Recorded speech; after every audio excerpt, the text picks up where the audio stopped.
बोलबाला होनी चाहिए। इस पावन अवसर पर मिलकर हम सब यह शपथ लेंगे कि हम अपने देश की शान को कभी झुकने न देंगे और इसकी प्रगति में हम अपना पूरा योगदान देंगे। Our nation with determination and vision. Dear friends, freedom is not living in only independent country. True freedom means to right to think, to dream, to achieve our goals. This also brings responsibility. As a student, our responsibility to study sincerely, obey the law, protect our nature, respect our parents and teachers, treat everyone with kindness and equality. फडकवण्यात आला होता। मित्रांनो, हा दिवस सहजासहजी आला नव्हता।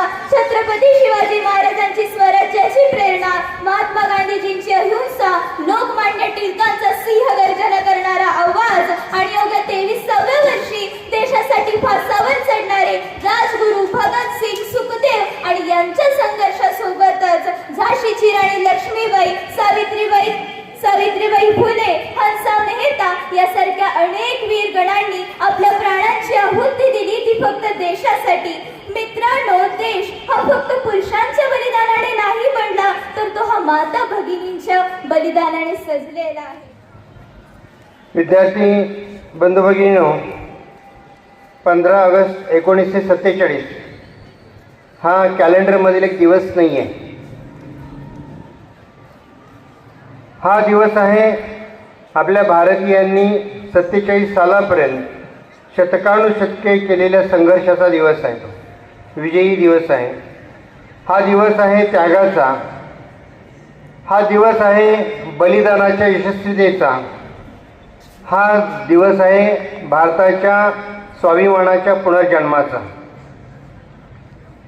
आपण हे 4 विद्यार्थिनींची भाषणं कितपत ऐकलात आणि समजलं तरी त्याचा सारांश जर पाहायला गेलात तर आपल्या देशालाही स्वातंत्र्य सहज मिळालेलं नाही आहे।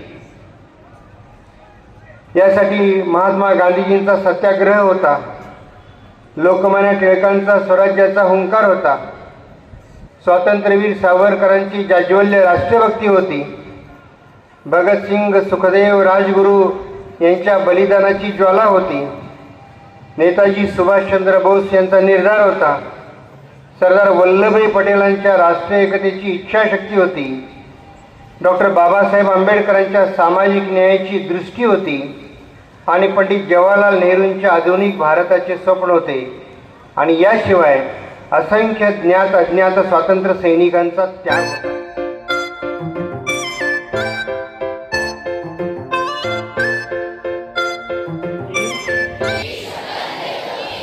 मी फेब्रुवारी-मार्च 2027च्या 10वी व 12वी